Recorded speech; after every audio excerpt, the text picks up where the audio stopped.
3 coins hit the counter. Nobody bent to pick them up. Not because they were his. Because that morning to the 2 women behind that register, he wasn't worth the reach. He said nothing. He never does. Not at first. Somewhere behind him 2 voices decided exactly who he was out loud, certain nobody worth listening to was listening. They had no idea what they'd just done, because the man in the worn jacket and the tired cap had built every wall in that room with his own 2 hands years before either of them was born, and he was already counting everything they thought he'd never notice. He finished his coffee, picked up his cup, walked out without a word. Nobody saw him leave. Somewhere above the city on a floor, nobody in that store had ever had reason to think about a phone was already ringing. He heard the word before he understood it was meant for him. Order or get out. The voice came sharp, already bored, like she'd said it to someone before him and would say it to someone after. He stood at the counter in a jacket gone soft at the elbows, a cap pulled low over eyes that had seen this particular kind of morning before. Waited. The way a man waits when he already suspects what the answer's going to be, and it isn't going to be kind. "A cortado, please," he said. The cashier didn't write it down. She looked at him instead. Up, down, up again. The way you study something you've already decided to throw away. She turned to the girl beside her without lowering her voice, because why would she? He wasn't the kind of customer you lowered your voice for. "A cortado," she said, and laughed short and sharp. "You even know what that is. I know what it is," he said. "I'd like one." She shrugged. "Rein it up." Didn't ask his name. Just scratched 2 letters on the cup and set it on the counter, like she was setting down something she didn't want touching her hand for long. He paid in cash. His good jacket, the one with the card in it, was hanging in a closet he hadn't opened that morning, for reasons he couldn't have explained even to himself. She took the bills with 2 fingers like peeling something off a sidewalk and dropped his change onto the counter instead of into his palm. 3 coins rolled. He picked them up one at a time. His knees still worked. His pride had survived worse than a rolling nickel. He carried the cup and a slice of pound cake to a table in the corner. Sat. Took a bite without really tasting it, because his mind was already halfway out the door, already composing the version of this morning. He'd tell no one until he heard them. Not loud. That was the thing. They didn't bother lowering their voices, because lowering your voice means you think somebody's listening. And to them, he wasn't a somebody. He was furniture that happened to chew. "Did you see him count those coins off the counter?" One of them said. "Painful. I don't know why people like that even bother." The other one answered. "This isn't a shelter." "Bet he sits there all morning, too," the first one said. "1 coffee. No tip taking up a table. Somebody who actually spends money could use." He froze. Not because the words were new, he'd heard versions of them his whole life in rooms that looked exactly like this one, from people who looked exactly like these 2. What froze him was smaller than that, and worse. It was the ease of it. The way cruelty could sound so much like small talk tossed off between one customer and the next like it cost nothing at all to say out loud. He set the pound cake down. His hand didn't shake. He'd gotten good over 50-some years at making sure his hands never shook no matter what the rest of him was doing. He didn't finish the coffee. Didn't say a word on his way out. Nobody said goodbye. Nobody noticed he'd left at all. Which was in its own way the whole point. He sat in his car outside for a while before starting the engine. Didn't cry. Wasn't going to give the morning that much of him. Just sat there, hands on the wheel, running the tape back the way he'd learned to do it since he was maybe 10 years old, checking it for a version where he'd said something different, done something different, where the two of them behind that counter looked at him and saw a person instead of a problem to be managed. There wasn't one. There never really was. That was the part nobody warned you about. You could run the tape 1,000 times, and the ending stayed exactly the same, because the ending had never really been about you to begin with. He started the car. 23 years before that morning, in a garage that smelled like motor oil and burnt coffee grounds, a 29-year-old man knelt over a half-built steel cart with a welding torch in one hand and more debt than sense in his pocket. His name was Calvin Reddick, and he had exactly one plan, which was this: build something. People like him weren't supposed to have. Not a cafe. Not yet. Just a cart, 4 wheels, a steel frame, a spot to bolt down a second-hand espresso machine he'd bought off a diner going out of business 2 counties over. He'd borrowed the money from his mother's retirement account, and she'd offered it before he'd even worked up the nerve to ask, because that was who Odessa Reddick was. A woman who handed you the umbrella before you'd noticed it was raining.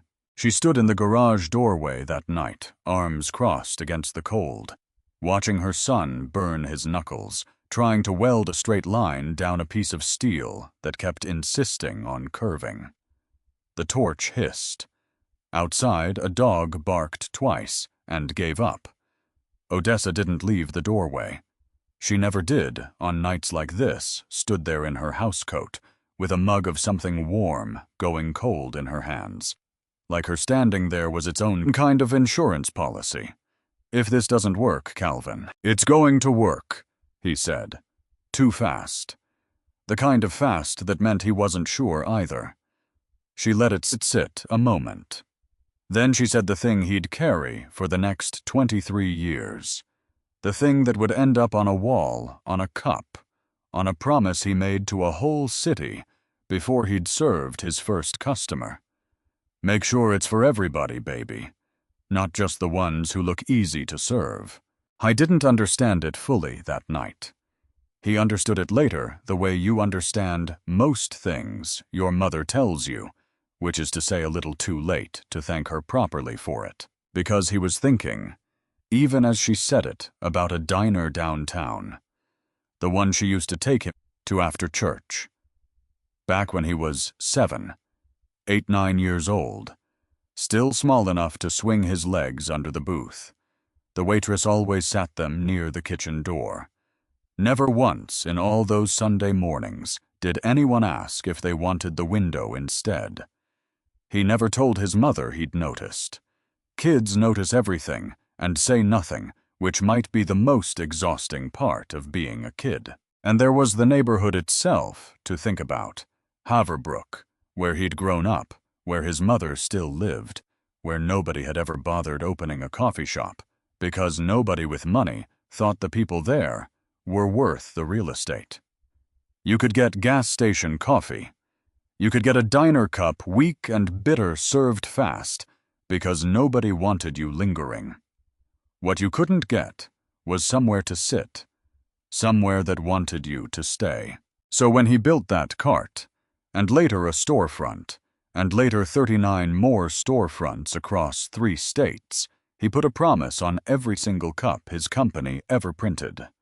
4 words small under the logo, easy to miss if you weren't looking, impossible to forget once you were.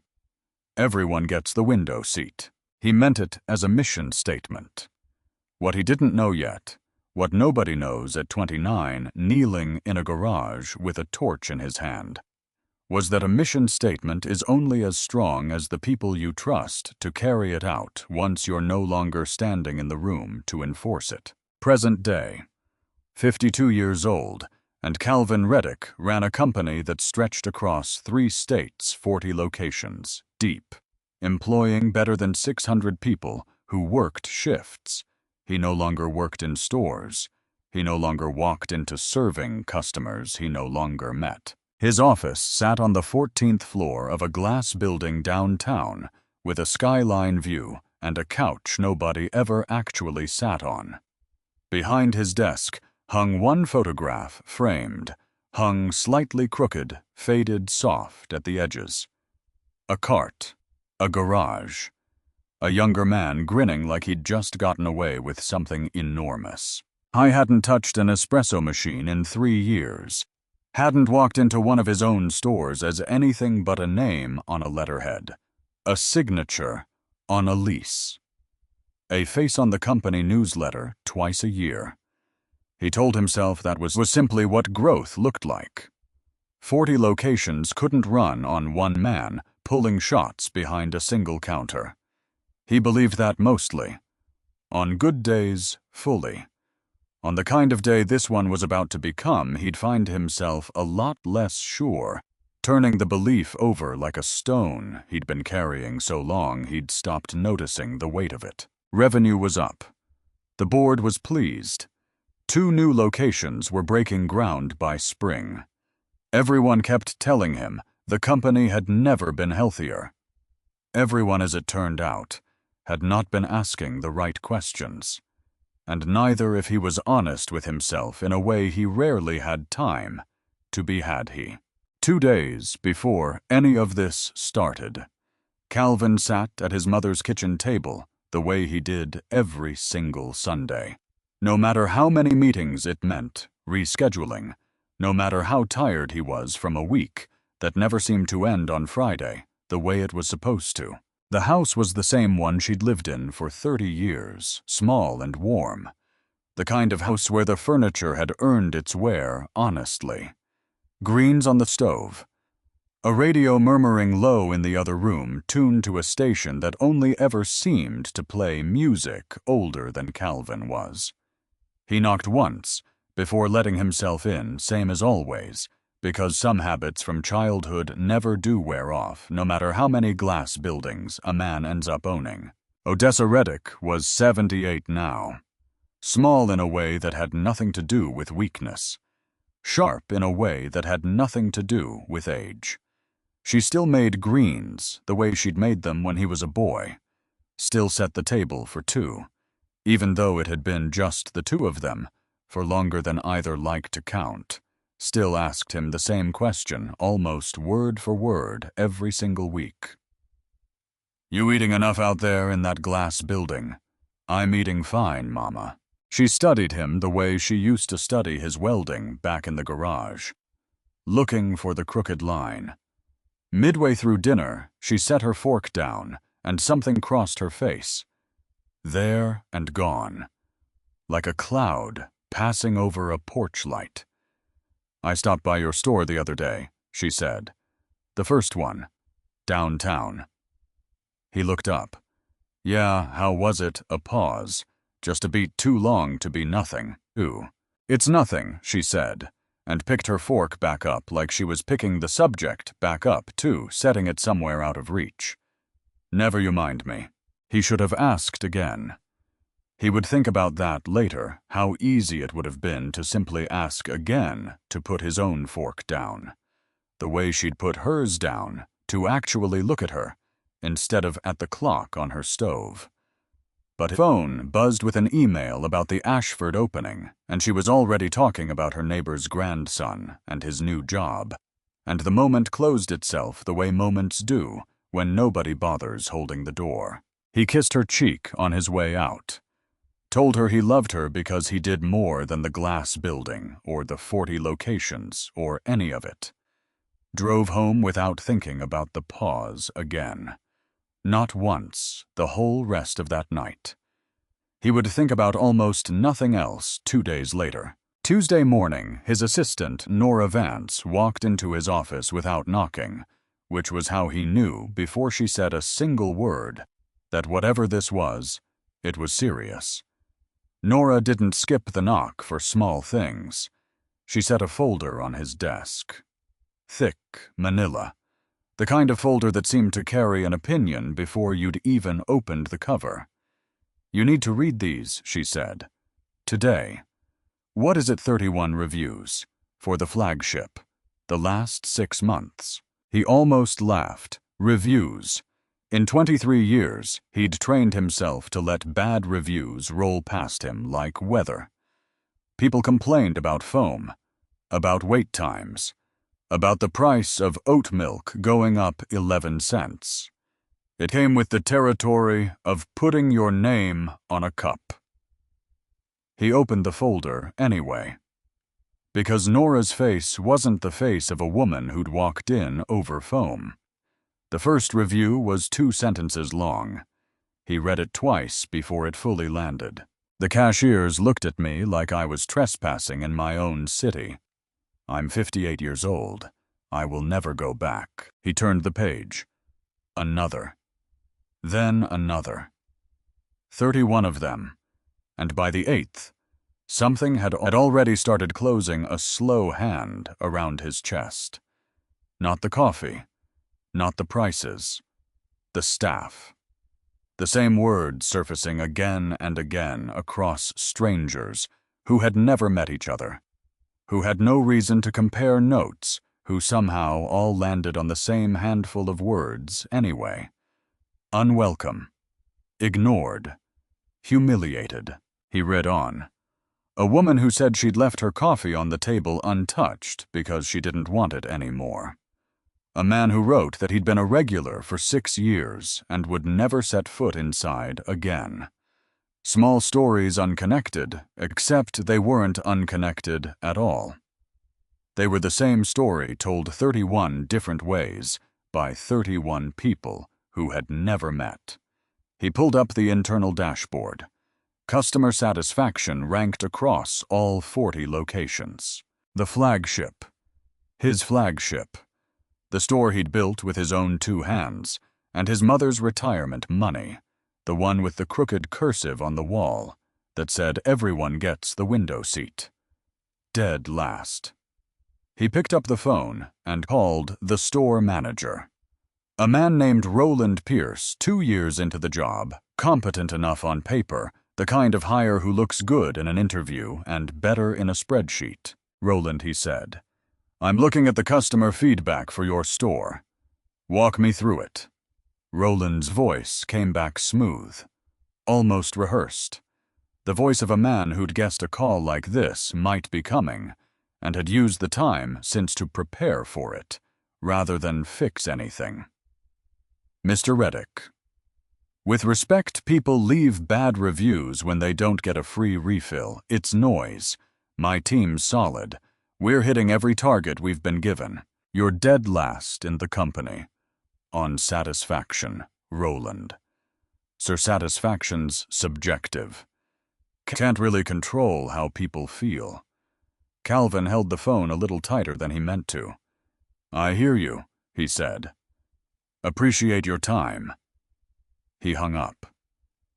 Sat there a long moment, staring at a phone gone dark in his hand, turning Roland's voice over and over like a coin he couldn't quite place the value of, because that was the thing about a rehearsed answer.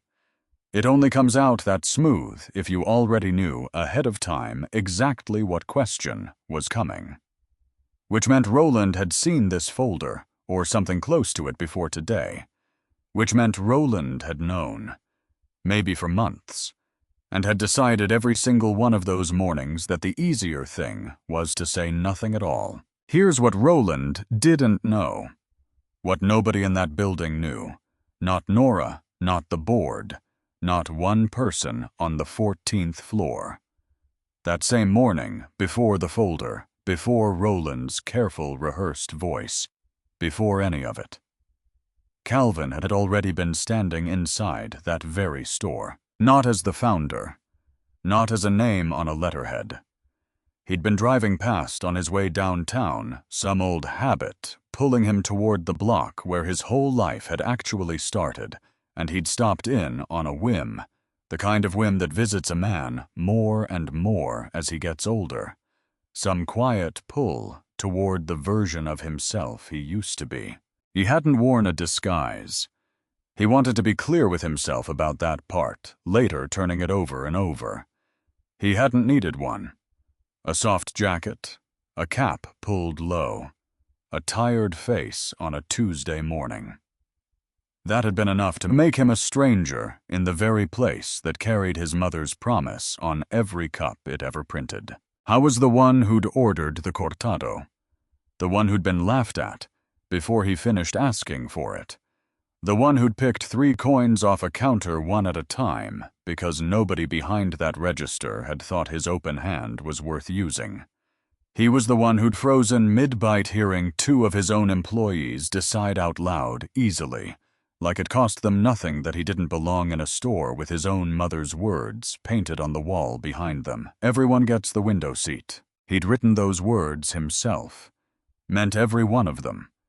And that morning in his own store, nobody had so much as offered him a chair. 52 years old, and he'd needed exactly 0 disguise to become invisible in a room with his own name over the door. Not a wig, not a costume, just a jacket, a tawse too soft, and a face nobody upstairs had ever bothered committing to memory.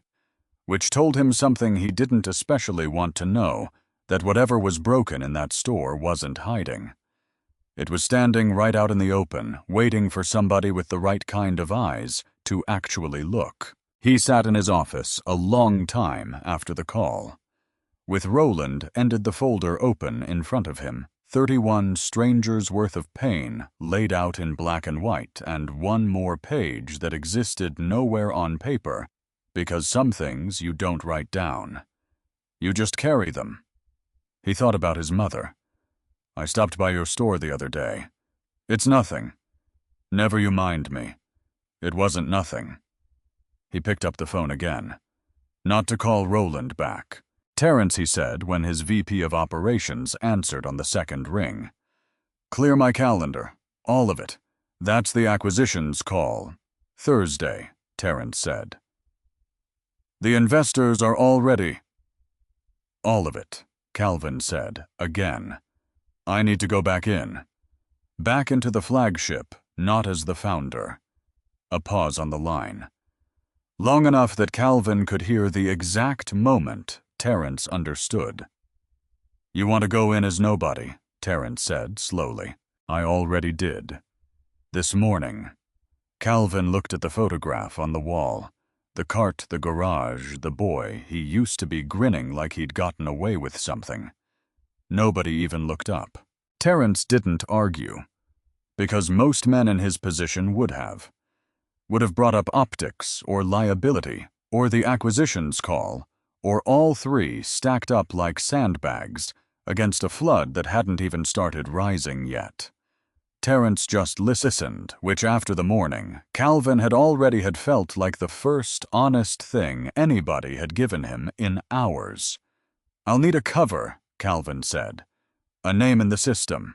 Somebody new transferring in. How long, however long it takes, to find out if this is one bad store, he said. Or if I built something rotten 23 years ago, and just never came back far enough to smell it. He hung up before Terrence could answer that last part. I wasn't sure yet that he wanted to hear it said out loud by anyone but himself. Outside his window, the city kept moving, the way it always did buses, taxis, 40 coffee cups changing hands across 40 different counters. Most of them probably fine. Most of them probably kind. And one of them, his very first one, his mother's retirement money, his whole promise sitting downtown at that moment, quietly rotting from the register outward. I didn't know yet about the sticky note waiting for him behind that counter. Didn't know about the tip jar, the index card, the niece working 30 feet from an uncle's carefully blind eye. He didn't know any of it. Not yet. All he knew, sitting 14 floors above a street he used to walk every single day, was that somewhere down there right now, a woman his mother's age might be standing at that same counter ordering a coffee. And he was done finding out about it after the fact. He stood up, straightened his jacket, the good one this time. And for the first time in 3 years, Calvin Reddick started planning a trip back to the place where all of it had started. Not through the front door. Not yet. He stood in front of his closet the next morning and did something he hadn't done in longer than he wanted to admit. He got dressed to disappear. Not the soft jacket from before, that one had been an accident really. An old coat, grabbed on a whim, without thinking twice. This time he thought about it. Chose it.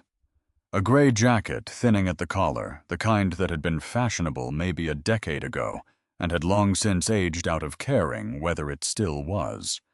Jeans gone pale at the knee. Shoes that had walked more miles than they had any business walking. He left the watch on the dresser again. Left the keys to the sedan hanging by the door, and grabbed the ones to the old truck instead. The one he kept around for hauling things he never actually hauled anymore.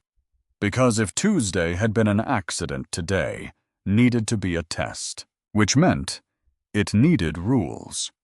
He set them for himself, standing in front of the bathroom mirror the way he used to run through a checklist before opening a new store. Don't rush the order. Don't make eye contact first. Don't give anybody a single reason to treat you like anything other than exactly what you look like. A tired man in a thrifted jacket walking into a coffee shop that happened to have his mother's promise painted on the wall.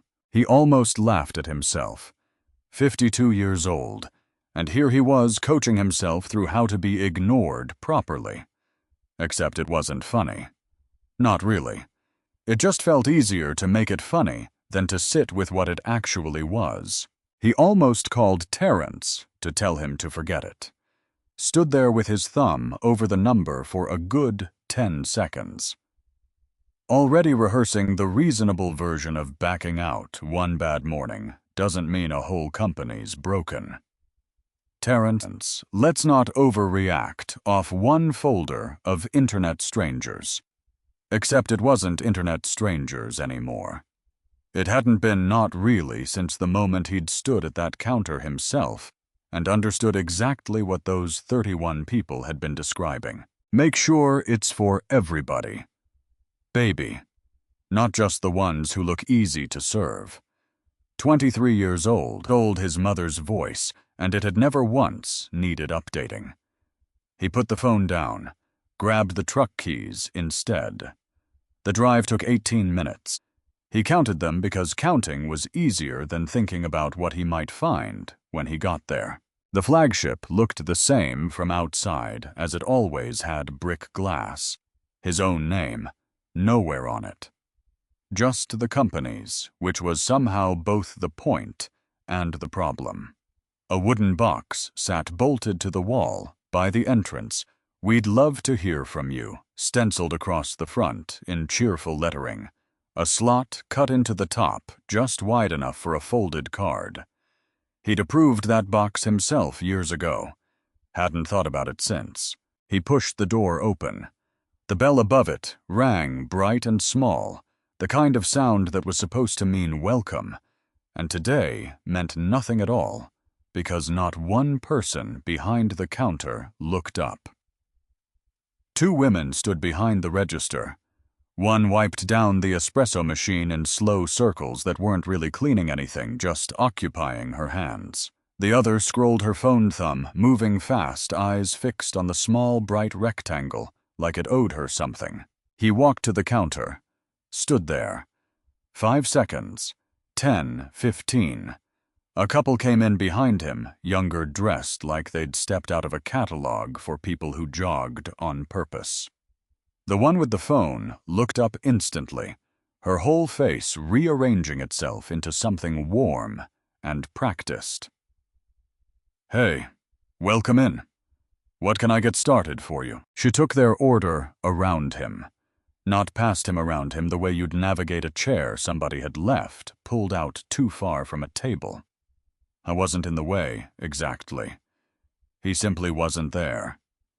The couple got their drinks, sat down by the window he noted with the particular kind of attention a man pays to a detail that's about to matter more than it should. And the cashier went back to her phone. He cleared his throat. Excuse me. I'd like to order. She looked up like he'd interrupted something important. "A flat white," he said. "And whatever pastry has apple in it." She didn't write it down right away. Didn't smile. Just turned to the register, rang it up in silence, and set the total on the little screen without saying the number out loud. Like speaking to him directly was a service she hadn't been trained to provide. He paid with a card this time. A different card, not the one with his name spelled out in raised letters that anybody with 2 seconds and a working memory might recognize. He'd thought about that back at his apartment, standing over his wallet, like a man deciding which version of himself to bring along for the day. The card worked. Of course it worked. He watched her watch the little screen a half-second longer than necessary, like some part of her had been surprised it hadn't declined. He carried his cup to a table in the back corner. Not the window. This time, he wasn't interested in testing that particular wound twice in 1 week, and he waited for his name to be called. Except nobody called a name. He'd ordered without giving one, and nobody had asked. So his cup sat on the counter for what felt like a very long time, going from hot to merely warm, while 3 more orders got called out around it. 2 names, then a third, all customers who had walked in well after he did. He finally walked back to the counter, and picked it up himself. Neither cashier looked over. He sat back down. Drank the coffee slower than he wanted to, mostly because sitting there doing nothing watching was the entire reason he'd come. And what he watched was this. An older woman walked in a few minutes later, silver-haired, moving carefully, the kind of careful that comes from a hip that's given her trouble for a few years now. She ordered a decaf. The cashier rang it up without once looking at her face, slid the cup across the counter, and turned back to her phone before the woman had even finished picking it up. The woman glanced around for a place to sit. Found one. Sat alone, sipping something that hadn't been made, with any more care than it took to press a button. He almost said something. Half rose out of his chair, actually some old instinct kicking in that had nothing to do with being a founder, and everything to do with being raised by a woman who didn't let rudeness slide past her table, unremarked. He caught himself halfway up. Not yet. If he said something now, he'd get one apology rehearsed on the spot, and the pattern would close right back over itself the second he walked out the door. He needed more than one morning. He needed to know if this was who they were, or only who they were when nobody was watching. He sat back down. Let it happen. Hated himself a little for it, the way you hate yourself for driving past an accident, because somebody else already called it in. Except nobody had called this one in. Nobody was coming. That was rather the entire problem. Nobody had been cruel to her. Nobody had said a single unkind word, which was somehow its own kind of unkind. Because you can starve a person of belonging without ever raising your voice. You just have to stop looking at them. Stop asking their name. Let them sit there being served like a transaction instead of a person, and call it customer service, and never once clock what you've actually done. He thought of the sign over the door. 4 words he'd written himself 23 years ago, back when he still believed a sentence painted on a wall could hold a whole company's conscience in place all on its own, without anybody having to check. Everyone gets the window seat. Nobody in this building was checking who got one. A young man came in not long after, still in a fast food uniform from some other job. Tag crooked, clearly on a break he didn't have much of. He ordered the cheapest thing on the board. Got it fast, too fast, no steam wand, no care. Like they wanted him gone before he could think about staying. He didn't sit down at all. Just took his cup and walked back out into the heat, and neither cashier so much as glanced up to watch him go. Calvin filed that away, too. A pattern needed more than one thread to be a pattern. He was starting to count more than he wanted to. Before he left, one of the cashiers finally spoke to the other low half over her shoulder. "Delaney, you got table 4. Somebody's flagging you down." He filed the name away without meaning to. The way you file away most small things right before they turn out to matter. On his way out, he stopped at the wooden box by the door, slid 2 fingers into the slot, felt around. Empty. Not one card inside it in a store that saw maybe 300 customers a day. Either nobody had anything to say, or everybody who did had already learned it wasn't worth the trouble of saying it.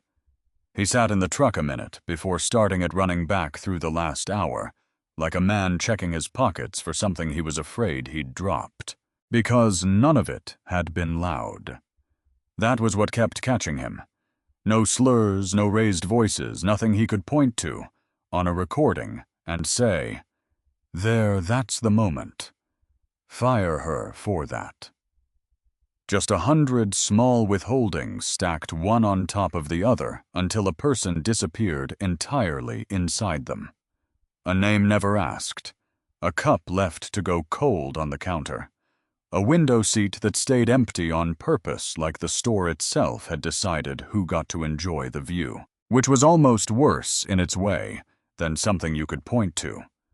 Because how do you write a policy against not looking at somebody? How do you discipline an employee for a silence? He called Terrence from the parking lot phone, propped against the wheel. "It's worse than one bad morning," he said when Terrence picked up. "I need that cover ready faster than we talked about." "How fast?" "Monday." A pause on the line, the kind that meant Terrence was doing math in his head. Background paperwork, or work a badge. A schedule that needed to look ordinary enough not to raise questions. "I can have you in the system by Monday," Terrence said slowly. "What do I put for experience? Say I transferred from a smaller location. Somewhere far enough nobody's going to call and check, and a name." Calvin looked back at the store through the windshield at the wooden box by the door that nobody used at the window seat, that had sat empty an entire morning, while an old woman drank her coffee alone in the back. "Give me something plain," he said. "Something nobody's going to remember 5 minutes after they hear it." Terrence didn't ask why. That was one more reason Calvin trusted him. "I'll have it ready," Terrence said. "You sure about this?" "No," Calvin said. "But I'm doing it anyway." He hung up. Sat there another moment, watching the door of his own store like it belonged to somebody else entirely. Then he drove home, radio off the same 18 minutes it took to get there, somehow stretching out longer on the way back, the way distances always do when you're in no hurry to arrive anywhere. His apartment was 2 bedrooms in a building without a doorman, modest enough that the one time a delivery driver had asked what he did for a living. Calvin had just said coffee and let the man assume he meant behind a counter somewhere. 40 stores, and he still lived like a man who might need to move again on short notice. Old habits, his mother liked to say. Some people build a house. Some people just build a company and keep living like the garage. That night, he sat at his kitchen table with the folder from Nora spread out in front of him, the printed reviews from the website on one side, a second stack clipped together on the other. Physical cards, the old-fashioned kind filled out by hand and dropped through a slot, the ones Nora had pulled from 3 months of a box that until today he hadn't understood was used so rarely. 31 reviews. He'd read them once already, fast, the way you read bad news, skimming for the shape of it, without letting any single sentence land too hard. Tonight, he read slower. A man wrote that he'd brought his daughter in for her birthday and left before the candles were even lit, because the woman at the register had looked at his daughter's wheelchair longer than she'd looked at his daughter, a teenager. Wrote 3 lines, no punctuation, about being trailed around the pastry case by an employee who never once asked if she needed help finding anything. A woman in her 30s wrote that she'd asked for a high chair for her toddler and had been told there weren't any, only to watch a different family get one brought to their table not 10 minutes later. He read every one, made a small check mark in the corner of each, the way he used to check inventory sheets, back when he still did that kind of thing himself, back before 600 employees became a number. Instead of 600 names, he used to at least try to learn. Then he got to the physical cards. 12 of them, folded in half handwriting in a dozen different styles, some rushed, some careful one, in shaky block letters that looked like it had taken real effort to produce.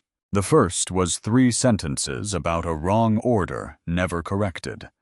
The second, a compliment, actually somebody praising a barista by name for remembering their usual, which struck him now as almost unbearably rare, the kind of thing that should have been the standard, and instead read like a small miracle. He was 3 cards in when something made him stop. Not the words yet, just the handwriting. Round, deliberate. The kind of cursive they used to teach in schools that didn't bother teaching it anymore. Every letter connected to the next, like nobody wanted to leave a gap. He knew that handwriting. He'd known it his whole life. Birthday cards, grocery lists stuck to a refrigerator with a magnet shaped like a sunflower. A note folded small and tucked into his jacket pocket the morning he left for college, one he almost missed entirely. He remembered suddenly and completely being maybe 6 years old, watching her write out a grocery list at this exact kind of table tongue, between her teeth, in concentration, taking her time over every word, like the list itself deserved respect. She'd never rushed a single letter in her life, not even for a grocery list, not even apparently for a complaint she'd convinced herself didn't matter enough to make properly. His hands went very still. Haimad himself read the words instead of just staring at the shape of them. I only wanted somewhere warm to sit for a little while. I didn't want to make a fuss, so I didn't say anything at the time. The young lady at the counter didn't seem to have a minute for me, and that's all right. Everybody's busy these days. I did notice the little table by the window looked awful nice and empty the whole time I was there. I suppose that seat just wasn't meant for someone like me. No harm done. Just thought somebody ought to know. At the bottom, where the card asked for a name, 2 letters. O.R. He didn't move for a long moment. Because it couldn't be. Except it absolutely could, and some cold, clear part of him already knew. It had known from the second he saw that O curling in on itself the exact way it always had, since he was a boy watching her sign permission slips at a kitchen table just like this one. He grabbed his phone, pulled up a photo from a few Christmases back the back of a card she'd tucked into his gift, something about being proud of him.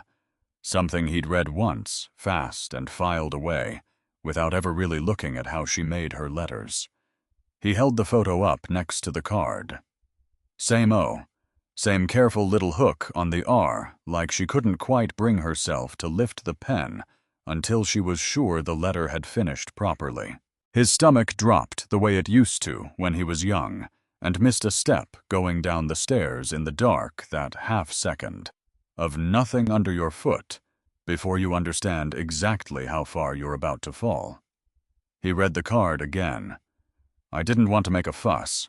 Of course she hadn't. She'd never once in 52 years made a fuss about anything that happened to her. She'd made plenty of fusses about him, his grades, his health, whether he was eating enough, but never, not one single time, about herself. I suppose that seat just wasn't meant for someone like me. He thought about Sunday. The fork set down. The cloud crossing her face and passing on through. It's nothing. Never you mind me. It had never been nothing. I thought about all the Sundays before that one, too. How many times had she said something almost like that, small and quick and gone before he could catch it, while he nodded along, already thinking about Monday.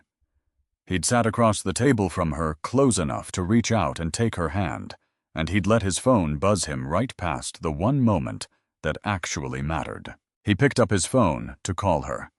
Got as far as her name on the screen, his thumb hovering just above it before he stopped himself. What would he even say? "Mama, I found your card. Mama, I know you sat in my store and nobody gave you the time of day, and you drove home and told me it was nothing, and I let you." She'd only comfort him. That was the part that made him set the phone back down. Screen dark, face down on the table, like he couldn't stand it watching him. She'd hear the crack in his voice and spend the whole call taking care of him, instead of the other way around, the same way she'd spent every year of both their lives doing exactly that. Not yet. He'd call her once there was something to tell her, besides "I know." He sat with the card a long while after that. The other 30 reviews still spread across the table, still real, still 30 other people's pain that deserved every bit as much of his attention as this one card did. Except he couldn't pretend, sitting there, that this one didn't sit differently in his chest than all the rest. Because it wasn't a stranger anymore. It wasn't a dashboard number dead last out of 40. It was his mother alone at a table in a store with her son's promise painted on the wall, and her son's phone buzzing in his pocket the whole time, deciding quietly that the empty seat by the window simply wasn't meant for her. He thought about Roland's smooth, rehearsed voice on the phone, about Delaney, a name he now had and didn't yet know what to do with. About a wooden box by the door that nobody used because everybody inside that store had already taught the whole neighborhood not to bother. This had stopped being a business problem somewhere around card 3. It had become the only thing he actually needed to fix before he did one more thing with the rest of his life. He gathered the cards back into a neat stack, squared the edges against the table, the way his mother had taught him to square anything worth keeping. Slid hers to the very top. Not because it mattered more on paper, because it mattered more to him, and pretending otherwise tonight of all nights felt like exactly the kind of dishonesty this whole mess had been built on. He stood up, walked to the window of his own apartment, looked out at a city that had no idea what was about to happen inside one of its coffee shops, and made himself a promise even quieter than the one he'd made his mother 23 years ago, in a garage that smelled like burnt coffee grounds. Not as Calvin Reddick this time. I was going in as somebody new, somebody with a name tag and a schedule and a reason to stand behind that counter every single day, until he understood exactly how deep this went, who was protecting it, who was profiting from it, and who else had walked in, been made invisible and driven home, telling the people who loved them that it was nothing. I thought of the name he'd overheard that morning. Delaney. Just a name, still nothing more. Give it a few days, he told himself. Everybody's just a name until you watch what they do when they think no one important is watching. Starting Monday, he wasn't the founder anymore. I was just the new guy, and nobody was going to recognize him at all. His name tag said Dale Kessler. He'd stood in the break room 5 minutes before his first shift, just staring at it, pinned crooked to a borrowed apron, and thought of all the plain, forgettable names Terrence could have pulled out of a spreadsheet. This was the one. Dale. Like a man who'd never once in his life been the main character of anything. Which was, he supposed, exactly the point. Terrence had texted him once the night before, nothing but 8 words. Covers live. Nobody knows. Good luck, Calvin. He'd stared at his own first name in that message longer than made sense, like it belonged to somebody he was about to spend 5 days pretending not to be. 5 in the morning, and the flagship sat dark except for a single light behind the counter. A woman moved beneath it, quick, economical, no wasted motion. The kind of quiet competence you only really notice in people nobody's bothered to compliment in a long while. Marisol Vega, 28, shift lead, according to the schedule. Terrence had slipped him the night before, though nothing about the way she moved needed a schedule to confirm it. She didn't look up right away. "Lids are under the second sink, not the first," she said, before he'd even said good morning. "First sink's sanitizer. Mix those up, you'll taste bleach in your espresso for a week." He almost smiled. Filed it away, instead, that particular, unbothered efficiency. A woman running an entire operation. Nobody upstairs had noticed she was running. "I'm Dale," he said. "Transferred in from I Know Who You Are," she said. "New guy. I don't need the whole file." Fair enough. Near the pastry case, a younger woman kept mostly to herself, restocking muffins with more care than the task really needed. The particular carefulness of somebody trying not to be noticed by anybody in either direction. Wren, according to the schedule. Calvin clocked her, the way he clocked most things that first hour filed, and set aside, not yet understanding it would matter later. He spent the first hour watching more than working, which he understood was a risk a new hire standing around too much draws questions, but he couldn't quite help it. Because there was something in the particular way Marisol pulled a shot, wiped the group head restocked cups in one continuous loop that never broke, that reminded him of somebody. It took him embarrassingly long to place who. Himself. 29 years old, alone in a garage, welding a straight line into a piece of steel that kept insisting on curving, certain that if he just did the work well enough, carefully enough, somebody eventually would notice. Nobody had for a long time. He'd forgotten that part. Forgotten what it felt like to be that good at something, and that invisible at the exact same time, until he was standing in real time. 23 years later, like the lesson hadn't finished teaching itself yet. I thought about all the nights he'd stayed late in that garage.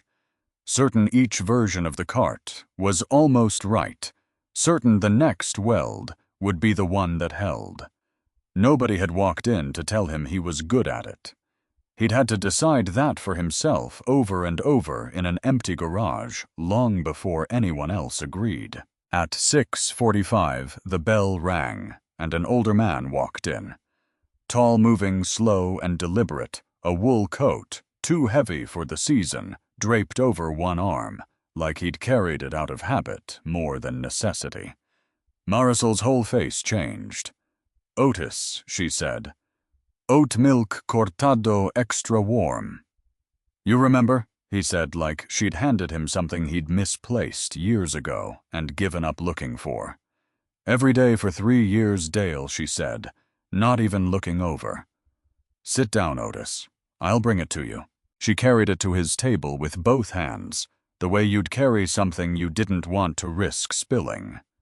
Otis wrapped his fingers around the cup, like it was doing him a favor just by being warm. "Marisol," he said, settling into his chair with the particular care of a man whose knees have opinions about sudden movement. "You're the only reason I still come to this one." Marisol smiled.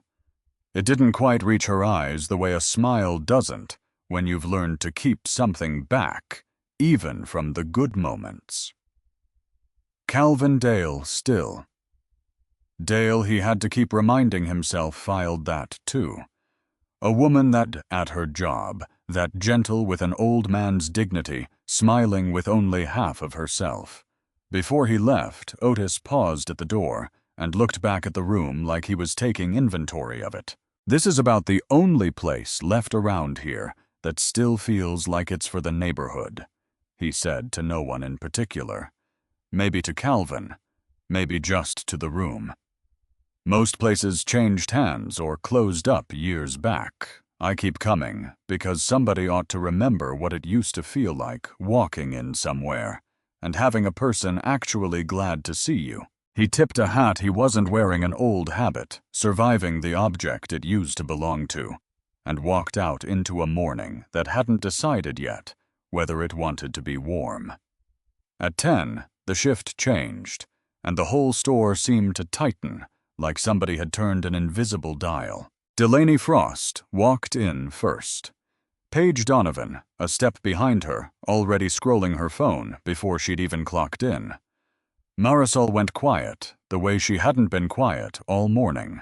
Smaller somehow without actually changing size.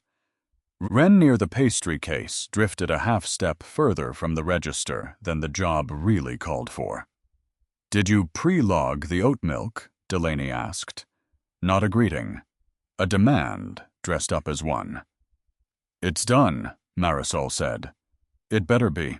Then, like a switch flipping somewhere behind her eyes, Delaney turned toward the door as a young couple walked in, and her whole face rearranged itself into something warm and bright. "Hey guys, have you tried the spiced pear cortado yet? Honestly, the best thing we've ever put on the menu." Calvin's hand went still on the napkin dispenser. I didn't know who'd created that drink. Not yet.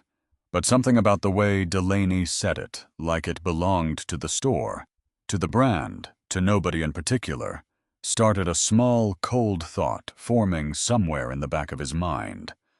One he wasn't ready to look at directly. Later that morning, while Marisol showed him how to look up a regular's order history in the store's app, a legitimate feature meant for exactly the kind of care she'd shown Otis, he noticed something odd in the notes field of a customer profile.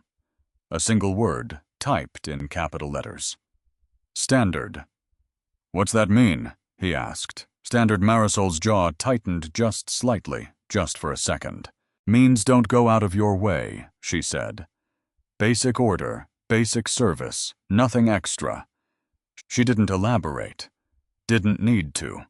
The way she said it told him everything the word itself was trying not to. He scrolled further once she'd stepped away. Found it again. And again. Attached every time to names he didn't recognize yet but would.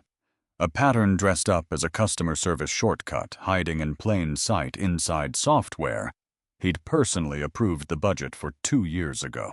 The next morning, he watched the word become a verb. A young man walked in around 9, phone case sparkling sneakers that cost more than Calvin's first month of rent had 23 years ago. Delaney had his order memorized before he finished saying it, knew his usual knew to warm the cup first, knew apparently that this was somebody worth remembering. 15 minutes later. A woman came in, wearing Scrubs badge still clipped to her chest from an overnight shift exhaustion sitting in her shoulders, the way it does after 12 hours of other people's emergencies. She ordered a plain coffee room for cream. Delaney rang it up without asking her name. Handed it over without a word. Turned back to her phone before the woman had even said thank you. Calvin, wiping down a table 3 feet away, watched the whole exchange happen in under a minute and understood finally exactly what standard meant in practice. It meant erasure with good posture. It meant nobody could ever point to a single sentence and call it cruelty, because the cruelty wasn't in what got said. It was in everything that quietly didn't. He almost said something. Caught himself the way he'd been catching himself for 2 days straight. Ow, a muscle. And he was getting uncomfortably good at exercising.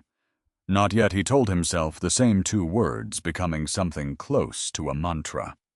Not yet meant he was still gathering. It also meant some nights lying awake that he was starting to wonder how many more standard orders he could watch go out that counter before not yet stopped meaning patience and started meaning something closer to complicity. That same morning, during the rush, a line stretched to the door, and Marisol found herself alone behind the machine Delaney on a break that ran 15 minutes longer than 15 minutes. Paige nowhere to be found. Calvin, without really deciding, stepped up to the second machine and pulled a shot. His hands remembered before the rest of him caught up. Tamp lock, pull the rhythm of it, settling into his wrists like riding a bicycle. He hadn't touched in 3 years, but apparently never actually forgot how to ride. Marisol glanced over, mid-pour, one eyebrow up. Where'd a new transfer learn to pull a shot like that, she said, not quite a question. Not quite, not one. Old job, he said. Small place. Owner made everybody learn everything. She let it go, but he caught her glancing over twice more that morning. Something like curiosity behind it, and he understood with a small, uncomfortable jolt that Dale Kessler was starting to feel less like a costume and more like a man. Calvin might have actually become in some other version of his life where the cart in the garage had never quite turned into 40 stores. Delaney barely spoke to him those first few days beyond instructions. On the third afternoon, restocking cups together in silence, she finally said something unprompted. "You're quiet," she said. "Kind of intense, actually." "You always like this, just watching, learning the place," he said. She studied him a second, the same up-down assessment she gave customers, though softer, since he was at least on paper one of her own. "You'll loosen up," she said. "Once you figure out who's actually worth the extra effort around here, saves everybody a lot of energy." She said it lightly, like advice, like a kindness, and that was somehow the part that stayed with him longest.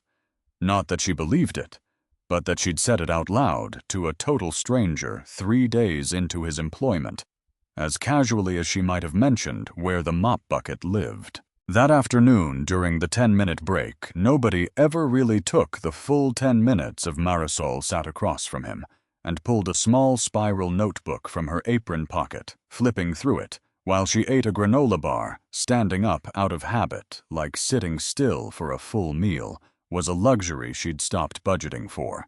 Pages of recipes.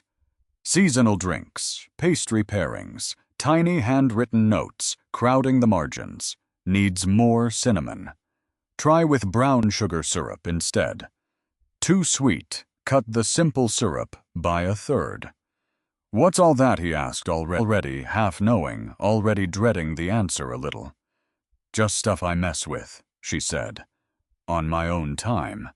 Preston said he'd submit my pear drink through regional last fall. Did it go anywhere?" She flipped another page instead of answering right away. "It sold like crazy," she said finally. "Best 2 seasons running. Your name on it." She looked up at him. Then something flat and tired behind her eyes, an expression that had clearly answered this exact question for herself a long time ago, and simply hadn't bothered updating anyone else on the conclusion. "No," she said. Preston listed it as his initiative. She closed the notebook. What's the point of writing your name on anything, she said, half to him, half to the granola bar wrapper she was folding into smaller and smaller squares. Nobody reads the notebook. They just read the menu board. He almost told her right then that somebody was about to read it very closely. Caught the words before they left his mouth, the way he'd been catching things all week, and said something useless instead about the granola bar being a poor excuse for lunch. She laughed, actually laughed quick and surprised, like she hadn't expected anyone behind that counter to notice something so small about her. On the shelf behind the register sat a ceramic jar, hand-painted sunflowers circling the base, nearly empty. A sticky note taped to the front handwriting he now recognized without needing to ask. "All tips go through Delaney. See her before adding to jar." He picked it up once on a pretense of wiping down the shelf and turned it over. On the bottom, small, careful lettering, half worn away from years of hands. "For the team. MV." He set it back down exactly where he found it. gently. The way you set down something that used to mean a great deal to somebody, and had somehow slowly, without anyone deciding it on purpose, stopped meaning anything to anyone else at all. Preston Vale visited that same afternoon. 48 tan, in a way that suggested somewhere other than here a haircut too precise for a Wednesday. Calvin smelled him before he saw him. Cologne, sharp and expensive, and entirely too much of it arriving a full 10 seconds ahead of the man himself. Employees straightened. Conversations died mid-sentence. Even Otis 3 tables away, finishing a cortado he'd already been nursing for 40 minutes, seemed to shrink a little in his coat, the particular shrinking of a man who's learned which kinds of attention are safe to attract, and which kinds aren't. Preston walked in like he owned the building, which was in the most literal sense almost true, and in every sense that actually mattered entirely false. He high-fived Delaney on his way past the register. "Superstar," he said. "Numbers looked great this week." He walked right past Marisol 6 feet away, restocking cups. Didn't glance over. She might as well have been part of the counter. "You're new," Preston said, finally noticing Calvin. "Just stick close to Delaney. She's the heartbeat of this store." Marisol's hands didn't stop moving. Didn't flinch. She'd clearly heard some version of that sentence before more times than anybody should have to hear it, and keep working anyway. "What about the seasonal menu?" Calvin said before he could stop himself. "Who came up with the spiced pear cortado?" Preston's whole face lit up easy and proud, the practiced pride of a man used to being asked that question, and used to answering it a certain way. "That one's mine," he said. "Regional initiative. Submitted it myself last fall." Marisol's hands paused. Half a second. A cup tilted nearly went over. She caught it before it fell and kept moving like nothing had happened at all. Calvin didn't say another word. Didn't need to. He'd gotten exactly what he'd come for. On his way out, Preston stopped at the register, long enough to say one more thing to Roland Lowe, clearly, not meant for the floor to hear. Though Calvin restocking napkins again, the world's most convenient excuse for standing exactly where he needed to be heard it anyway. "Board's deciding on the VP of Operations seat next quarter," Preston said. "Numbers like this. Quarter the seasonal menu, all of it, that's my case. Terrence has seniority. I've got results." Roland laughed the kind of laugh that agrees with whoever's paying it the most attention. "You've got my vote," he said. That evening, helping close out Calvin offered to count the tip jar. Delaney took it out of his hands before he'd even finished the sentence. "I handle tips," she said. "Store policy. Policy says equal split, doesn't it?" he said. "Same hours, same split. Policy's policy. Real life's real life. Front of house earns the tips. Back of house gets support staff share." He checked the numbers later once she'd stepped into the back, pulled up the till report on the same tablet Marisol had shown him earlier that week, because apparently new hires got exactly enough access to be dangerous, and nobody had thought to change that. Delaney and Page most of the pool. Marisol and 2 others the leftover fraction. Same hours worked by everyone split like it wasn't. I was still looking at the number when Roland's voice carried out from the back office half a phone call, loud enough to catch in fragments. "No, the metric's fine. I hit it again this month. Young professional high ticket. Whatever they're calling it now. Bonus should post by Friday." Calvin stood very still, listening. A store manager getting paid apparently for exactly the kind of customer Delaney kept circling back to all morning, young, well-dressed, high ticket. He didn't know yet what the metric was officially called. He'd find out. But he understood enough already standing there with a tip report in one hand that somebody upstairs had built a bonus structure that rewarded precisely the kind of customer Delaney kept for herself and quietly punished the kind she didn't. He caught himself once badly the next day. Roland mentioned in passing some new inventory software rolling out next quarter, and Calvin said without thinking, "Oh, I helped pick the vendor for that," before the sentence finished, leaving his mouth, and his whole body went cold with the realization of what he'd just said out loud in his own voice to the one person in the building whose entire job depended on not noticing him. Roland blinked.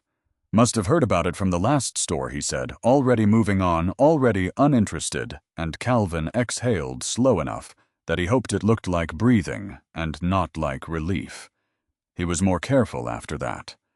Reminded himself every single morning, clocking in, that Dale Kessler had never sat in a boardroom in his life, had never approved.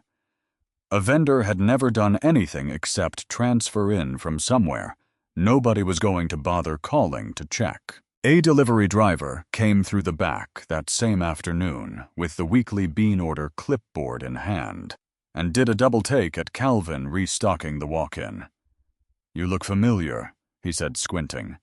"You do the trade show circuit. I swear I've seen you somewhere." Calvin's pulse spiked before his voice caught up, steady, unhurried years of boardrooms, teaching him exactly how to sound calm, while every other part of him was doing the opposite. "Get that a lot," he said. "Common face." The driver shrugged, signed off on the delivery, and moved on to the next stop on his route, already forgetting the question he'd just asked.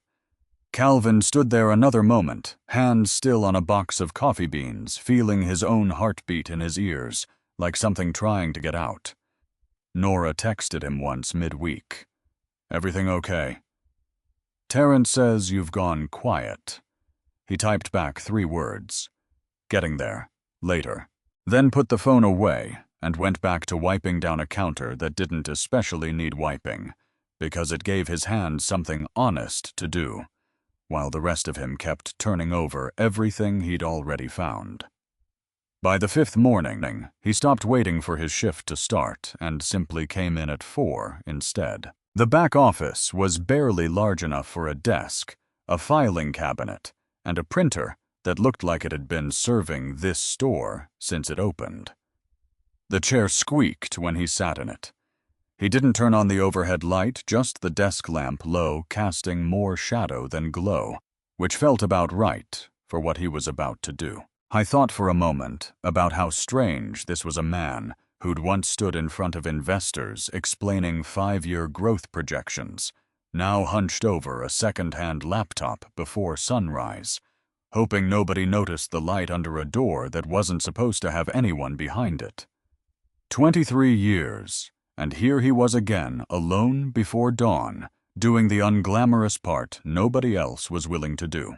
At least the garage had smelled like something. This just smelled like old coffee grounds and the particular staleness of a room. Nobody had opened a window in for longer than anyone could say. He logged in through the audit.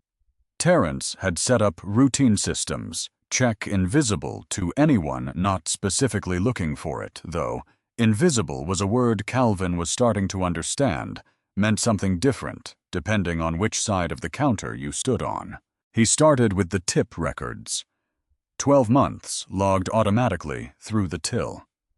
Delaney and Page's combined weekly average 4 times the company-wide standard for a 2-person front counter. Not a little more. 4 times. Marisol's share had dropped every single month for 9 months straight. $60 a week down to 11. He sat back for a second, just breathing, letting the number settle. 4 times. He thought of the granola bar eaten, standing up, because sitting down for a full break felt like an indulgence she hadn't budgeted for. $11 a week would buy what? Not much. That wasn't really the point, and he knew it. The point was somebody had decided, systematically, silently, month after month, that her $11 mattered less than their $400, and had never once had to say so out loud to make it true. He screenshotted everything, pulled the regional bonus structure next to the one Roland's phone call had hinted at, found it buried 3 folders deep, labeled in language bland enough to survive an audit customer engagement incentive program. But the metrics underneath told a less bland story. Bonus tiers, keyed partly to average ticket size and self-reported customer demographic data logged apparently through exactly the kind of notes field Marisol had shown him on his first morning. Standard wasn't just a word typed into an app. It was a data point. Somewhere upstairs, a formula had been quietly counting. How many customers like Otis, like the woman in Scrubs, like his own mother, got logged as something other than the kind, worth-chasing and rewarding managers who kept that number low? He hadn't built that formula. He was fairly certain nobody who'd ever weighed the actual cost of it had built that formula.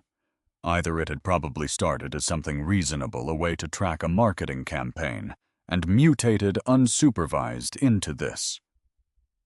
But his name was still on the letterhead, which meant, whatever the intentions had been, the outcome was still in the end his to answer for. Next, the Regional Innovation reports 4 seasonal drinks over 14 months.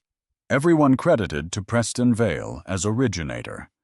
He pulled up photos he'd taken of Marisol's recipe notebook days earlier, careful when she wasn't looking, feeling almost as bad about the sneaking as he did about everything he was finding. Every recipe in Preston's report showed up in her notebook first. Same drink, same proportions, same little handwritten notes in the margin: needs more cinnamon. Try with brown sugar. Preston's submissions always landed exactly 2 months later. Long enough to look like independent work. Short enough to ride the creativity in real time before anyone thought to compare notes. 4 ideas, 4 bestsellers, all hers, all somebody else's on paper. Then the complaint log. 3 formal complaints in the flagship's history involved Marisol, directly schedule, fairness, tip, distribution, recipe, credit. All 3 reviewed. All 3 dismissed. All 3 signed by Preston Vale. He almost closed the file there, then scrolled back further out of habit, more than expectation, past Marisol's tenure entirely, into records that predated her by years, and found one more. A complaint, 11 years old, filed by a customer, not an employee. A man named Otis Freeman, describing being made to wait 20 minutes while staff served 4 tables who'd arrived after him, describing being spoken to in his own words, like his money wasn't as good as anybody else's. Status reviewed, no action required. Customer's account may not reflect full context of that shift. Signed, Preston Vale. Calvin sat back. The chair squeaked. 11 years. Otis had been coming to this store, ordering the same drink, sitting in the same chair for at least 11 years. Years before. Marisol. Years before Delaney, maybe years before Roland. And at some point during all of it, he'd tried to say something, and the same name at the bottom of every dismissal had already been sitting in that back office, deciding it wasn't worth looking into. This wasn't only Delaney's rot. It had never been only Delaney's rot. She was just the newest version of something that had apparently been finding ways to survive in this building for over a decade, protected by whoever happened to be holding the pen when the complaint came in. I thought about the empty box by the front door, about how a company could build something that looked on paper exactly like an invitation. "We'd love to hear from you," stenciled in cheerful letters, and quietly make sure, year after year, that saying yes to the invitation cost more than staying quiet ever did. 11 years. He did the math without meaning to. Otis would have been in his 50s then. Still coming back anyway, still ordering the same drink because apparently, even being dismissed once hadn't been enough to make him stop hoping the next visit might be different. One more file caught his eye before he moved to what he actually needed: a shared internal messaging channel company-wide, meant for shift coverage requests and schedule swaps. He almost skipped it entirely. Something made him open it instead. Buried in months of ordinary scheduling chatter, a side thread. 3 other locations' employees, he didn't recognize screenshots of customer profiles with that same word. Standard, pasted in with laughing emojis, jokes about somebody's shoes, somebody's coat, somebody's card, getting declined. That turned out, 3 messages later, not to have declined at all. 4 stores. Not one bad apple in one bad location.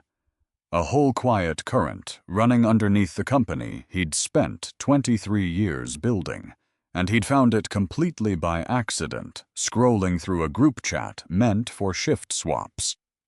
That was when the screen flickered. Not his screen, the shared terminal's login banner, refreshing itself the way it did every so often when a second authorized user connected to the same store account.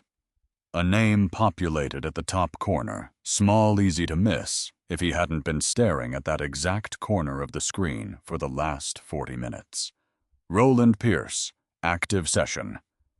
Calvin's stomach dropped straight through the squeaking chair. Because it was 4:52 in the morning, and store managers did not as a rule log in at 4:52 in the morning, which meant either Roland had insomnia and terrible timing, or something on the system had flagged unusual activity and looped him in automatically. And either way, Calvin had exactly no idea which, and even less, time to find out. He didn't panic. Told himself that anyway, even as his hands moved faster than they had any business moving, closing tabs, minimizing windows, running through the 6 most boring explanations he could give, if that door opened in the next 30 seconds. Doing inventory. Couldn't sleep. Wanted to get ahead on prep. The banner blinked once more. Roland's session logged out as quickly as it had appeared, a phone check, maybe half asleep, gone as fast as it came. Calvin sat there a full minute, without moving, waiting for his heart to catch up with the rest of him. And in that minute, waiting, doing nothing but breathing and staring at a screen he no longer fully trusted, his eyes landed on the one file he hadn't meant to open at all. Still sitting there from an earlier search. Delaney Frost's personnel record scrolled down past the hire date, the tax forms, the direct deposit information, all the way to the bottom. Emergency contact. Preston Vale. Relationship uncle. He read it twice. Then a third time, in case the first 2 had been some trick of a tired mind at 5 in the morning after a scare that hadn't even been real. It wasn't a trick. Preston Vale Regional Manager Reviewer of every dismissed complaint originator, on paper of 4 stolen recipes, campaigning that very week for a promotion built partly on work that wasn't his, was Delaney Frost's uncle. Everything rearranged itself at once the way a picture does when you finally step back far enough to see the whole thing, instead of the piece you'd been squinting at. Delaney ran the floor because nobody above her would ever seriously check. Preston buried every complaint because the person most likely to generate one these days was family. Otis's complaint 11 years back hadn't been about Delaney at all. She wasn't even working here yet, maybe not even old enough to, which meant whatever Preston had been protecting back then, it hadn't been blood. It had simply been easier not to look. And once looking became genuinely inconvenient once it became his own niece, behind that register, not looking, had to.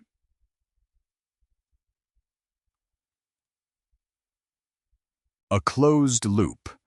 A machine that had been protecting itself for over a decade and had only recently found its most convenient shape yet. Calvin sat in that windowless office until the sky outside started turning gray at the edges, until he could hear the first delivery truck pull up out back, until Marisol's key finally turned in the front lock at 5 right on time, the way it apparently always was. He closed the laptop, sat with his hands flat on the desk for a moment, the way you sit with something after you've finally set it down. 23 years he'd spent building this. 5 days undercover, and he'd found 4 stolen recipes, a bonus structure built to reward exactly the wrong instinct, a group chat spanning half his company, an 11-year-old complaint nobody had bothered opening twice, and a family tree that explained why none of it had ever once been fixed. I thought of his mother's card. OR 2 letters folded once dropped through a slot nobody used because everybody had already learned better. He thought of a wooden box, empty, bolted to a wall. He stood up, walked out into the store, and found Marisol already at the register, tying her apron, the same quiet competence from 5 days ago, still completely unaware that the man she'd been training all week wasn't the man his name tag said he was. Marisol looked up, caught him, watching her, and did something she hadn't done all week. Smiled at him first before he'd said a word, easy and unguarded, like maybe 5 days of watching him. Actually pull his weight behind a register had earned him something. "Morning, Dale," she said. "You're here early." "Couldn't sleep," he said, which was for once all week the complete and honest truth. Not much longer now, he thought. He owed her that. He owed all of them, that Otis the woman in scrubs, the man in the fast food uniform, 31 strangers, 1 card signed with his mother's initials. He clocked in one more time, as Dale Kessler. It would be the last time he ever needed to. He hadn't slept. Didn't try to really. After leaving the back office at dawn, just went home, showered, put the same jacket back on, because some part of him understood the room needed to see exactly what it had already seen once before. Not a clean version of him in a suit that would let anybody in that chair pretend the man from the counter and the man at the front of the room were somehow 2 different people. He'd thought once in the shower about calling his mother first. Decided against it. What this morning turned into, he wanted to be able to tell her it was already finished. Not ask her to sit with him through the middle of it. She'd done enough sitting through things quietly on his behalf. He'd stopped counting on when.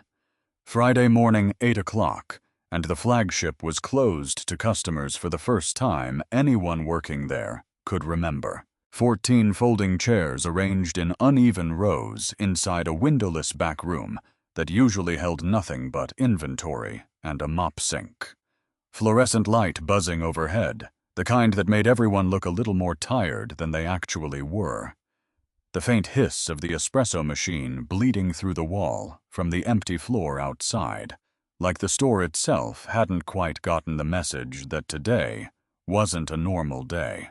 Delaney sat in the second row, phone in hand, annoyed at the mandatory meeting, the way you're annoyed by something you've already decided doesn't concern you.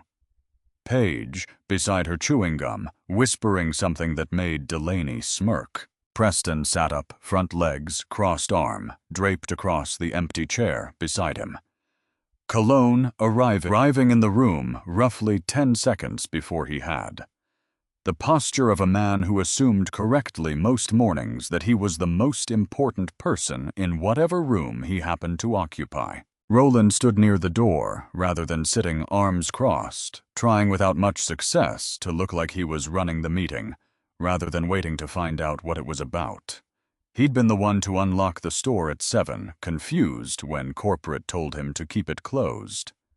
He didn't know why yet. Some part of him Calvin suspected already did. Marisol sat in the back. She hadn't been told why she needed to be there.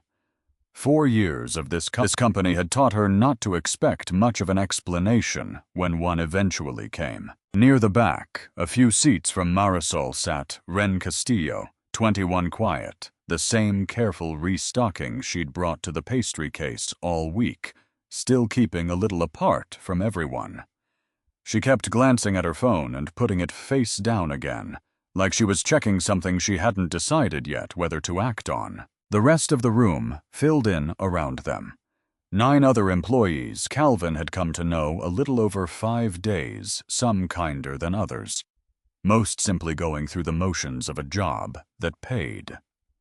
What it paid none of them, as far as he could tell part of whatever this actually was. A woman named Priya, who ran the pastry case with the same careful pride Marisol brought to the espresso bar. A teenager working his first job all summer, visibly relieved not to be the reason for this meeting.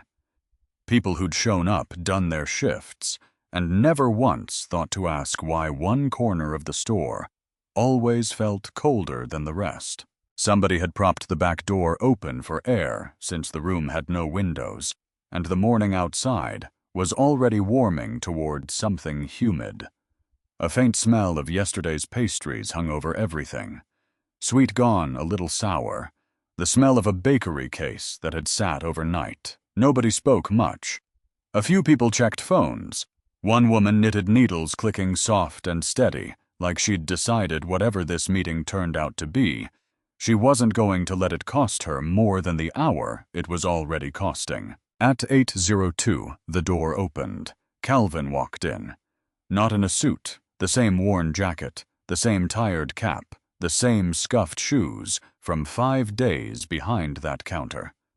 No notes, no laptop, just him and a folder tucked under one arm. He walked to the front of the room and stood there. Delaney looked up first. Something flickered behind her eyes, recognition trying to fight its way up through disbelief, the particular expression of someone doing math they very badly don't want to finish. Paige's gum stopped moving. Calvin let the silence sit. 5 seconds. 7. Long enough that even the espresso machine on the other side of the wall seemed to quiet down out of respect. Then he spoke. 4 days ago, I walked into this store and ordered a cortado, he said. 2 of the people in this room decided, before I'd finished the sentence, that I didn't belong here. One of you told me to take my coffee somewhere else. The other said my card was probably stolen. I paid in cash. Picked my own change up off the counter because nobody wanted to touch my hand. And I sat in that corner and listened to the 2 of you decide out loud that people like me don't tip and shouldn't be encouraged to stay. Delaney's face drained. Not slowly. All at once, like somebody had found a plug and pulled it. My name is Calvin Reddick, he said, and then stopped himself because saying his own name out loud in that room. After 5 days of being somebody else felt stranger than he'd expected it to. I built this company from a cart I welded together in my mother's garage 23 years ago. I built this store first. With my own hands and money, I borrowed from a woman who's never once in 52 years asked me for anything back. A few people in the room shifted in their seats. The teenager's eyes went wide. Priya's needle stopped clicking. Whatever any of them had expected from a mandatory Friday meeting, it hadn't been this. He opened the folder, pulled out a single printed page. A screenshot of the customer notes field, the word standard, highlighted in yellow across a dozen different names. This is a tag, he said. Some of you built it. Some of you use it. And by now apparently 3 other stores have copied it. It means slow service. It means minimum effort. It means deciding quietly who's worth the extra 10 seconds of looking somebody in the eye. He let that sit. One of the names under that tag belongs to a nurse who came in still wearing her scrubs from a 12-hour shift and left this building without anyone bothering to learn what to call her. Her name is Denise Marsh. I know that now because I went and found her. There were others, he said. A young man in a fast food uniform who never got so much as a second glance before he took his coffee, back out into the heat. An older woman who came in on a bad hip and drank her coffee alone at the back because the only open table, the one by the window, the one this company's entire brand is supposedly built around, sat empty the whole time she was here. I watched that one myself. Sat 3 tables away and did nothing because I needed more than one morning of proof before I did something about it. That part's on me too, he added. I want that on the record. He let the admission sit exactly as long as the others. He turned to the next page. A chart. 2 bars, wildly uneven. Tip distribution, 12 months. Delaney and Page, 80% of every dollar this team earned together. Marisol and 2 others, the rest, same hours. 1/5 of the money. Delaney's mouth opened like she meant to argue the number, then closed again. There wasn't really an argument available. Numbers, unlike people, don't have a version of themselves that's easier to look at. Somewhere in the second row, somebody exhaled sharp and audible. Priya, maybe. The sound of a person doing math about her own tip checks for the first time in a way she apparently hadn't let herself do before. By the door. Roland shifted his weight, arms still crossed, jaw tight. He'd signed off on every one of those weekly tip reports without ever once running the actual math himself. Next, he said, though there was no screen, just the folder page after page held up for the room to see. On the left, quarterly innovation reports. On the right, a recipe notebook, handwritten dates circled in red. 4 drinks, he said. Seasonal recipes, every one of them, landing in the regional report exactly 2 months after they first appeared, word for word ratio for ratio, in somebody's private notebook. He looked at Preston. Every one of them submitted under your name. Preston's jaw tightened. His hand found his own knee and gripped it. I can explain I'm not finished, Calvin said. His voice hadn't risen. It had dropped, which was somehow worse. In the back row, Marisol sat very still, hearing 4 years of granola bar lunches and folded-up dreams get read out loud to a room for the first time. Like somebody had finally opened the notebook she'd stopped quite believing anybody would ever actually read. He turned back to the room. 3 complaints were filed over 4 years by the woman who actually created these drinks. Schedule fairness. Tip distribution. Recipe credit. All 3 reviewed. All 3 dismissed. All 3 signed by the same name. He thought for just a second about a card folded, once signed with 2 letters sitting in a drawer in his apartment, because he still hadn't found the words to bring it to his mother. Different card. Same silence underneath it. And 11 years before that he said a customer filed a complaint, too. An older man, a regular, describing being made to wait while 4 tables, who arrived after him, got served first. Describing being spoken to, like his money, wasn't as good as anybody else's. Reviewed. No action required. Signed by the same name as all the others. His name is Otis Freeman. He's been coming to this store 3 days a week for over a decade, and not one person in this room until this morning had any idea he'd ever tried to say something about how he was treated here, because somebody made very sure that trying never went anywhere. Marisol's chin dropped slightly. She hadn't known that part either, the 11 years, the old complaint. Otis had never once mentioned it to her all those Tuesday and Thursday and Saturday mornings. Oat milk cortado extra warm. He'd just kept coming back and being grateful for the one person in the building who bothered. He looked around at the rest of them, then the ones whose folders he hadn't brought, the ones who'd simply shown up and worked and gone home. I want to be clear about something, he said. Most of you in this room did nothing wrong. You showed up, you did your jobs, You went home tired, same as anybody. I'm not here to punish a room for what 3 people built, but I'll ask you something anyway, because I've been asking myself the same question all week.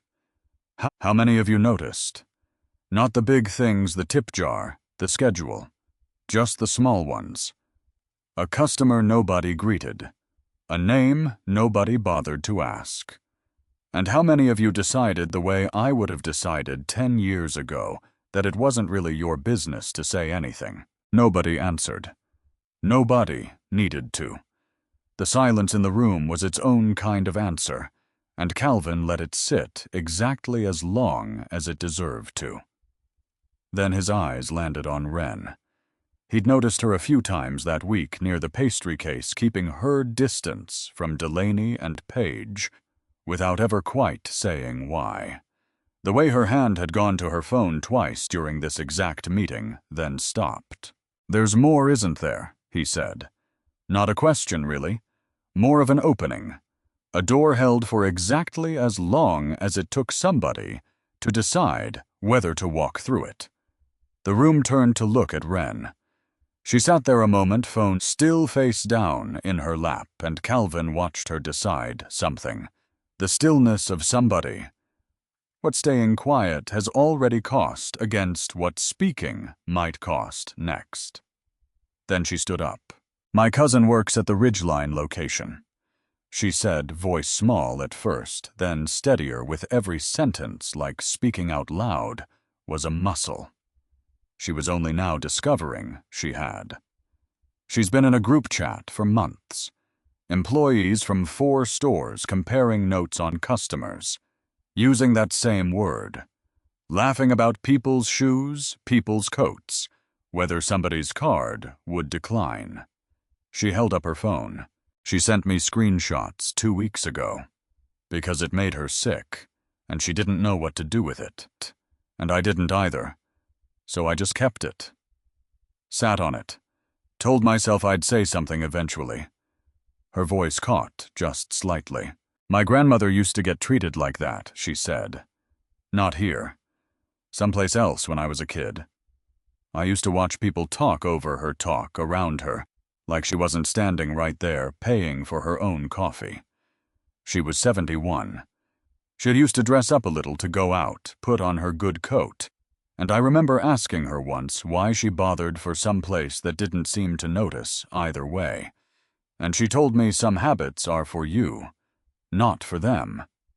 I promised myself if I ever saw it happening to somebody else, I wouldn't just watch. She looked around the room like she was surprised to find herself still standing, still talking. "I watched anyway," she said. "For months. I'm not proud of that part." Nobody in the room said a word. A few of them wouldn't quite look at her, which Calvin understood wasn't unkindness, it was recognition. Everybody in that room had their own version of a group chat they'd scrolled past. Their own grandmother or mother or customer they'd noticed something about, and said nothing. "You don't owe anybody an apology for that," Calvin said. Quiet meant mostly for her. "You just gave this room more courage than it's had in years. That's not nothing. That's most of it." Calvin crossed the room and took the phone from her. Gently screenshots already open, 4 stores worth of exactly what he'd found, scrolling through the same chat at 5 in the morning, except hers went back further. Further than the version he'd found. Further than he'd even known to look. He set her phone down on the table at the front of the room. Screen still glowing, and turned back to the folder one more time. "One more thing," he said. He pulled out a single page, a personnel record, 1 line highlighted. "Delaney's emergency contact," he said. "Preston Vale. Relationship uncle." The room went very still. Delaney stared at the floor. Preston stared at a spot on the wall just above Calvin's head, like if he didn't look directly at what was happening, it might somehow not be happening at all. Every complaint that ever came through this store had a very short distance to travel before it reached somebody who had every reason in the world not to look too closely, Calvin said. That's not bad luck. That's architecture. The room had gone quiet in a different way. Now. Not the bored quiet from the start of the meeting, but the kind that comes when everybody understands all at once that the next few minutes are going to matter more than most of the hours that came before them. He almost hesitated, opening the 3 folders he'd brought. Not because he doubted any of it. The numbers were the numbers. The dates were the dates. But because firing somebody, even somebody who'd earned it 6 times over, never quite felt like the clean, satisfying thing people wanted it to feel like in the stories. It just felt like closing a door that should have been closed years ago, and being sorry in some complicated way that it had taken this long. He set the first folder in front of Delaney. "You're terminated effective immediately," he said. "Not for one bad morning with a customer, though that alone would be enough. You're terminated for building and running a system that decided in writing who deserved to be treated like a person in this store, and who didn't. For diverting 80% of a shared tip pool to yourself. For creating a workplace where your own coworkers went quiet the moment you walked in." Delaney didn't look up. Her fingers were laced together so tight the knuckles had gone pale. Somewhere behind him, Calvin heard someone, the teenager maybe, shift in his seat. The discomfort of somebody young watching an adult's whole world change shape in real time, learning something about consequences no summer job description had prepared him for. Delaney stood eventually, folder under her arm, and walked out without a word to anyone, without so much as a glance toward Marisol. Some doors, apparently, some people just aren't ready to walk back through. Not yet. Maybe not ever. He set the second folder in front of Paige. "Same terms," he said. "You helped build the list. You helped run the tip split you knew wasn't fair. And you called a paying customer a thief to his face because of how he looked, not because of anything he did." Paige's eyes filled. She reached for the folder but didn't open it. Just held it. He turned to Preston last. "You're terminated for falsifying 4 intellectual property claims," Calvin said. "For submitting somebody else's work as your own over and over for 14 months. For burying 3 formal complaints from the person you were stealing from, and 1 more 11 years old from a man who never once raised his voice about it.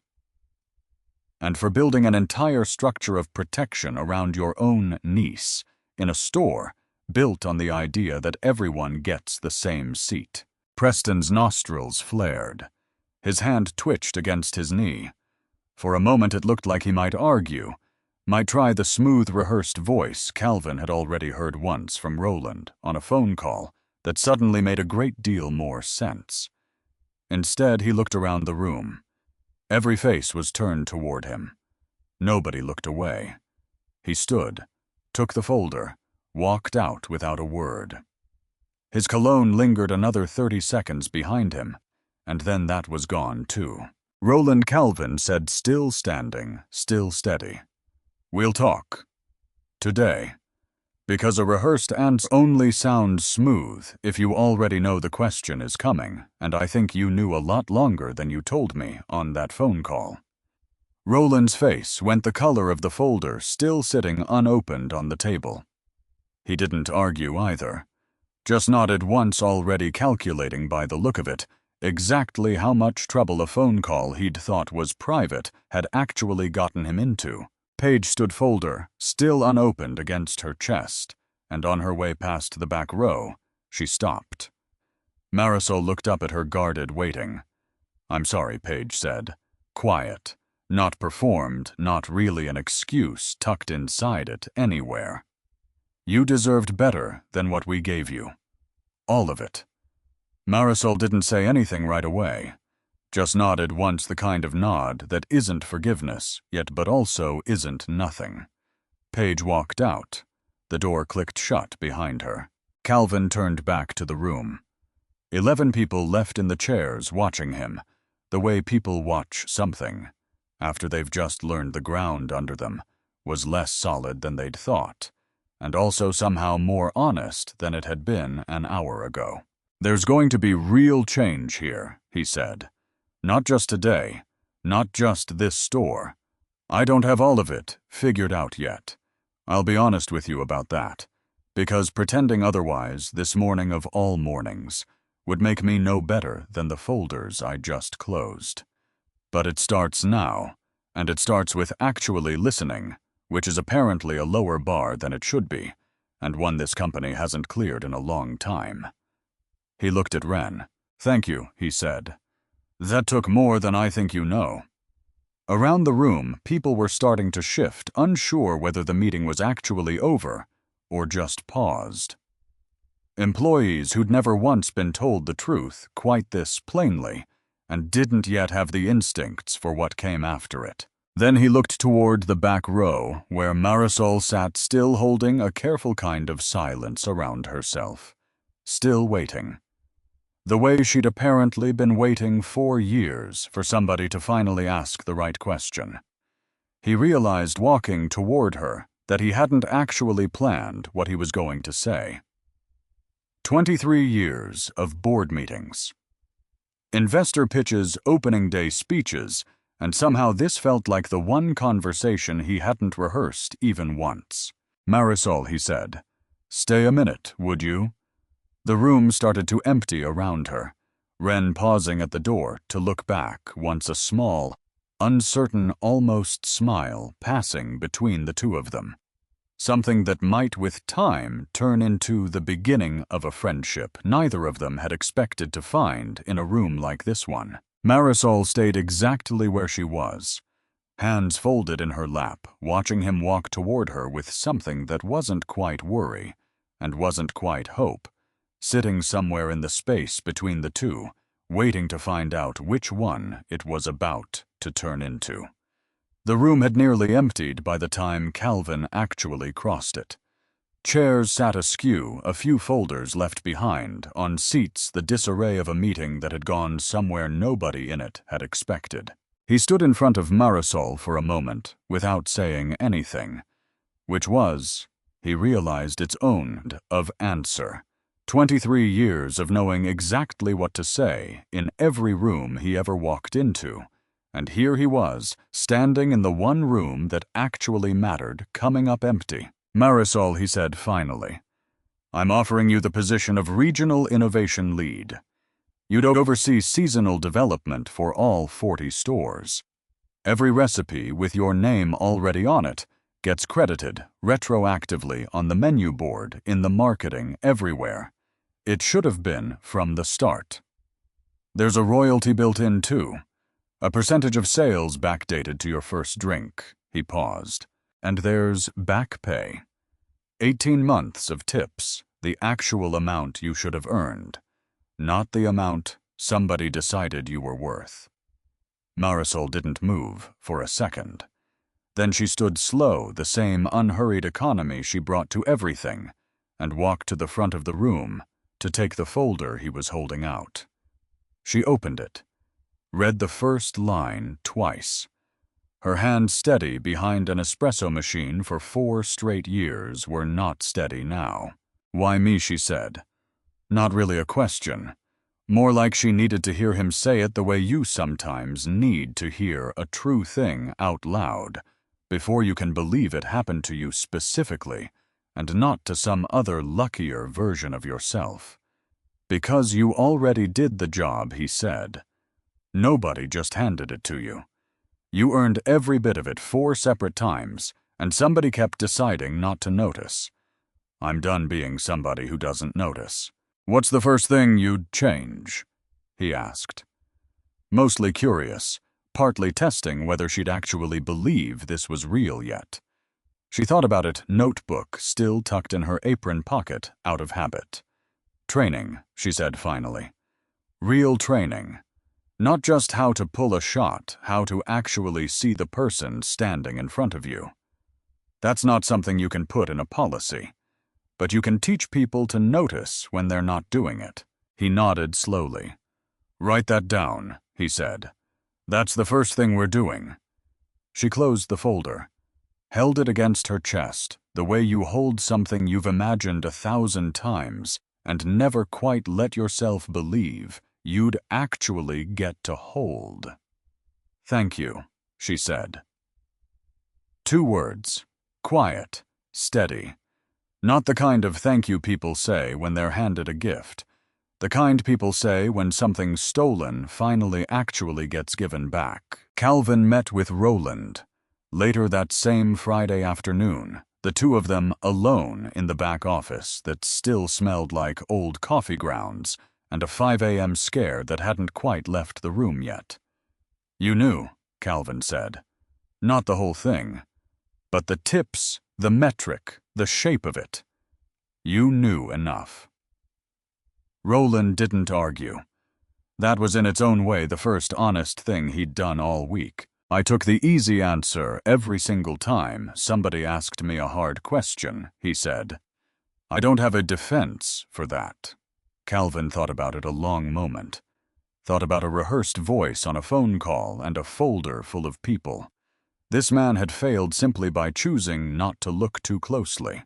"You're not running this store anymore," Calvin said finally. "But I think you understand now, in a way you didn't a week ago, exactly what happens when a manager decides a hard question isn't worth asking. That's worth something. Not everything. Something." Roland transferred to an assistant role 2 states over at a location small enough that the mistakes he'd need to unlearn wouldn't cost as many people as they had here. He sent Marisol a card, eventually the following spring. She never showed anyone what it said, just kept it in the same notebook where she kept everything else worth keeping. Marisol kept her apron anyway, those first few weeks insisting on working an occasional shift at the espresso machine, even after the promotion officially took effect. Somebody needs to make sure the person doing this job never forgets what it actually feels like to be the one holding the pitcher. At 6 in the morning, she told him, half joking, half not. He didn't argue. It was, he thought, exactly the kind of thing his own mother would have told him to let her do. The 4 policies went out to all 40 stores within the month. Every dollar of tip money now ran through a transparent digital pool visible in real time to anyone working a shift, split automatically by hours worked, no manager's thumb anywhere near the scale. Any employee who created a menu item got their name on it. On the board, in the app, in the marketing. A royalty on sales for the first year, and priority consideration whenever a promotion opened up. Ideas belonged to the people who had them not to whoever happened to be standing closest to a regional report when it got filed. Complaints stopped routing through regional managers entirely. They went instead to an outside firm contracted specifically for this reporting straight to Calvin's office. If your voice had been buried before, it now had a much shorter, much harder to intercept path to somebody who couldn't just sign a form and move on. And 4 times a year, unannounced somebody from corporate walked into a store as an ordinary customer. No warning, no badge, sometimes Calvin, sometimes Terrence, sometimes somebody. Neither of them had ever met, hired specifically, because nobody on the floor would recognize their face. Within the first quarter, tip averages evened out across every location that had previously shown a gap. A barista in the Ridgeline store, the same one whose screenshots had started this whole unraveling, got her name printed under a seasonal cold brew for the first time in 3 years. She mailed Marisol a thank you card, unprompted, the kind of gesture that told Calvin more about whether any of this was actually working than a spreadsheet ever could. It wasn't perfect. He knew that. Some managers grumbled about the audits. A few longtime employees used to the old tip split groused about the change until they saw their own numbers actually improve. Change rarely arrived anywhere looking exactly like the 4 bullet points on the memo that announced it. But it arrived. That at least felt like enough to build on. Ren's screenshots had already tied 4 stores to the same route to the flagship, and 3 more through the group chat.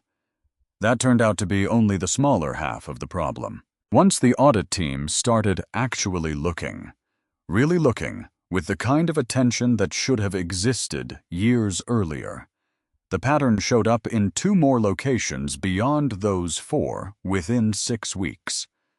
Different managers, different excuses. Same shorthand, the same quiet math running underneath 2 stores that had on paper looked perfectly healthy for years. One store had its own version of the tag, a different word. Same meaning. The other had simply stopped hiring anybody who didn't fit a look their manager had never once written down, but everybody on staff somehow understood anyway. Neither manager had a niece behind the register. It turned out you didn't actually need family to build the same kind of rot. You just needed nobody checking. Calvin sat with that news longer than he expected to, because it would have been easier, in a way, if the flagship had simply been 1 bad store, 1 bad apple, 3 bad people, a clean story with a clean ending. Except it wasn't clean. It had never been clean, which meant the work wasn't actually finished the morning he closed those 3 folders.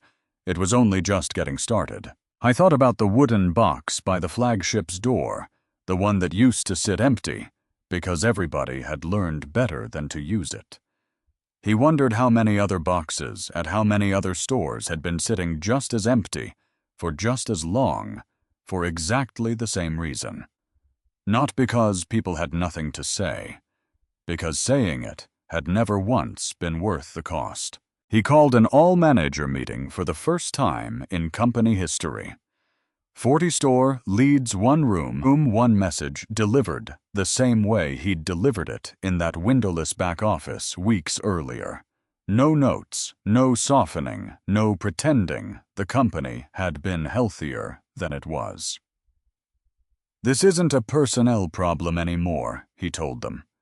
It's a company, which means it's mine to fix, and I intend to. Denise Marsh started the following month. She'd filled out a customer feedback form once months earlier, the one nobody had ever answered the same kind of card that had eventually led Calvin to a woman signing herself OR.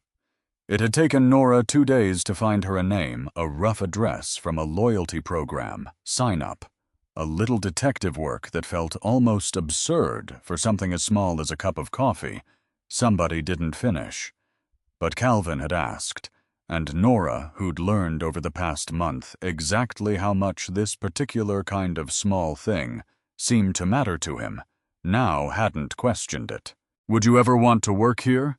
he asked her once he'd finally reached her by phone. She laughed, the particular laugh that sits right on the edge of something closer to tears. "You're serious? I told you all I wanted was a nice place where nobody looked at me like I didn't belong there.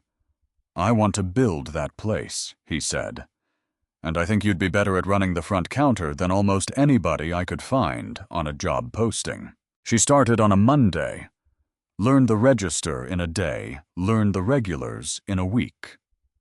By the 2nd week, she was the one unlocking the door at 6:40 each morning, for Otis Cortado already started, before he'd even reached the counter, calling him by name before the bell, above the door, finished ringing.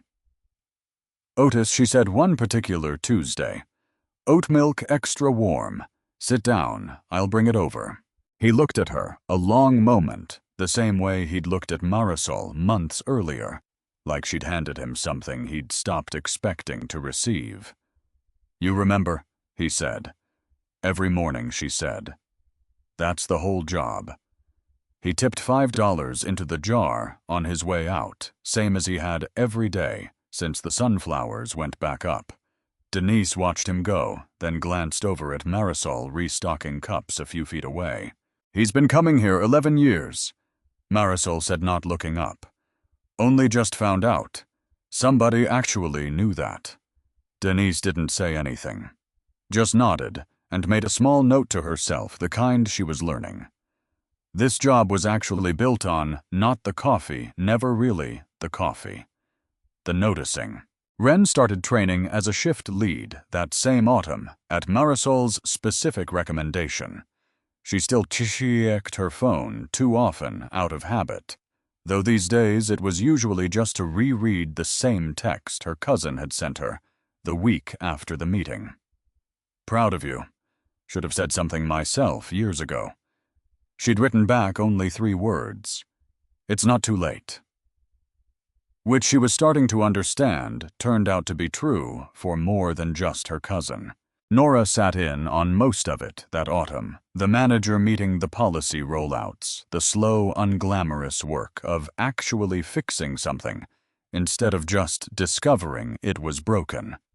She'd been the one who dropped that first folder on his desk months earlier, and she told him once almost offhand that she was glad she had. "I almost didn't bring it to you that fast," she admitted.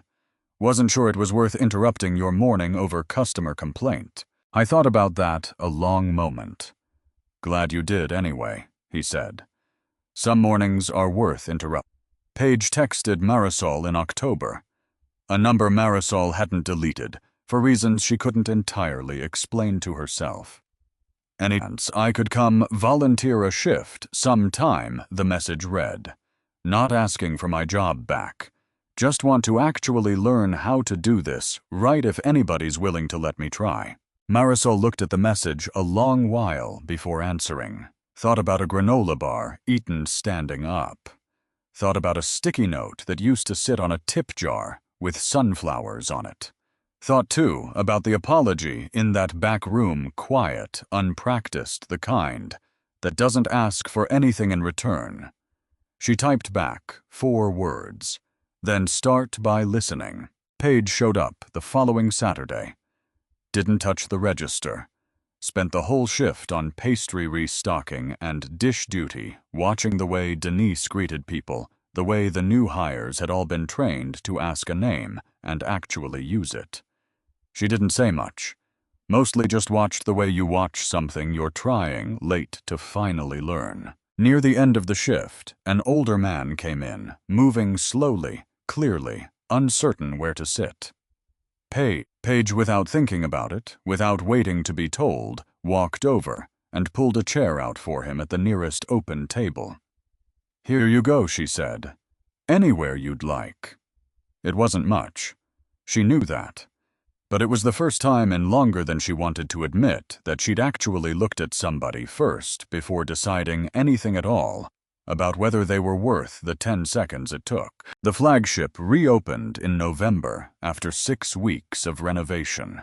Nobody outside the company had known was really about anything other than new flooring. There was no ribbon, no press release. Calvin had specifically asked for neither. He picked his mother up himself that Saturday morning in the sedan, this time, not the truck. Odessa wore her good coat, the wool one she saved for church and funerals, and apparently whatever this was going to turn out to be. She hadn't asked many questions in the car. She rarely did, when she could tell a thing mattered enough that questions might get in the way of it. "I thought driving about a diner downtown, decades gone, now torn down, for a parking structure, sometime in his 20s. About a waitress who used to seat them by the kitchen door without ever once asking if they wanted something else." He'd never told his mother he noticed. Never told her about the promise he'd made himself in that booth, small and furious and 7 years old, that he'd fix this someday somehow for somebody. He'd built a whole company around that promise. It had taken him 23 years and one very bad morning to remember who he'd actually built it for. They walked in together.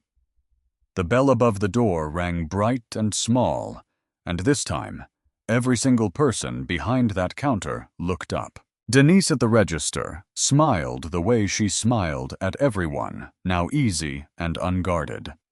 Marisol at the espresso machine caught Calvin's eye and gave him the smallest nod, the kind that says, "I see what this is," without needing to say another word. Calvin walked his mother past the counter, past the pastry case toward the window. The little table sat empty, sunlight coming through the glass onto the same kind of wood that had held espresso stains for 23 years. He pulled the chair out himself. "Sit here, Mama," he said. She looked at the chair, looked at the window, looked at her son, and something moved across her face that he'd never quite seen there before. Not surprise, exactly, because she'd raised him not to make a fuss, and old habits, even good ones getting undone, take their time. "You didn't have to do all this," she said. "It's nothing." "It's not nothing," he said. "It was never nothing. I just took too long to say so." She sat, smoothed her coat over her knees the way she'd done at 100 other tables over 78 years. Except this time, for the first time, either of them could actually remember nobody was going to seat her anywhere else. Denise brought the coffee over herself, set it down with both hands, the way Marisol had once taught her, the way it apparently got taught now to everyone who worked behind that counter. "Mrs. Reddick," she said. "It's an honor." Odessa looked up at her, then at the window, then out at a street she'd walked past 1,000 times, without ever once being invited to watch it from this particular angle. A few tables over, Otis looked up from his own cortado and tipped his head toward Odessa, in the particular way older strangers sometimes acknowledge each other in a room. Not quite a greeting, just a recognition one, regular. Noting the arrival of what looked like it might become another, Odessa tipped her head back, the same small gesture, the beginning of what would turn out to be a standing Saturday morning arrangement neither of them had planned for, and both of them within a month would come to depend on. "Well," she said, and her voice caught somewhere she didn't quite let it fall all the way through. "Would you look at that view?" She reached over and patted his hand, once the same gesture she'd used his whole life to mean something bigger than the words that usually came with it. Then she picked up her cup, looked out at the street, and didn't say anything else for a while, which Calvin understood from 52 years of knowing her was its own kind of the loudest possible thank you. Calvin left her at the window with a second cup of coffee and her neighbor's daughter, who'd come to join her, and walked to the corner table. His table. The one he'd sat at months earlier in a borrowed jacket, listening to two strangers decide he didn't belong in a room he'd built with his own hands. He ordered a cortado and a slice of pound cake. Denise brought it over herself, set it down with both hands, said his name like it was just a name, and not a whole company's worth of history attached to it. He took a bite, chewed, swallowed, took another. He hadn't finished this particular pastry the first time, months ago, frozen mid-bite by two voices that hadn't known who was listening. This time, nobody was watching him with anything other than the ordinary, unremarkable attention you'd give any regular finishing his coffee on a Saturday morning. He finished the whole slice, set the plate down empty. His phone buzzed once. A text from Terrence. "Ridgeline numbers are up. Whatever you're doing, keep doing it." He typed back 3 words. "Just getting started." Then put the phone away, because some mornings deserve to be looked at directly instead of through a screen. 40 stores. 600 employees. 2 more locations still working through the same hard, uncomfortable audit that had started here in this exact room with a folded card, signed OR. 23 years of building something, and it turned out the work was never actually finished. It just changed shape the way most worthwhile things eventually do, from building something new into tending carefully to what you'd already built. I thought he could live with that. Had to, really. There wasn't much of an alternative that didn't involve going back to being a man who hadn't walked into his own stores in 3 years. Outside the window, his mother laughed at something the neighbor's daughter said, head tipped back. Sunlight catching the gray at her temples, sitting exactly where she should have been sitting for 78 years, and finally, this once was. Everyone gets the window seat, he thought, looking at her. Not as a slogan this time, just as to something true finally in the one store that mattered most. 23 years ago, in a garage that smelled like motor oil and burnt coffee, a woman in a housecoat had told her son to build something for everybody, not just the ones who looked easy to serve. He'd built 40 stores. It had taken him this long and one folded card and a week in somebody else's name to actually understand what she'd meant. He picked up his own cup, took a slow sip, and let himself for the first time in longer than he could remember simply sit there in his own store, being exactly who he was with absolutely nobody needing to be told twice.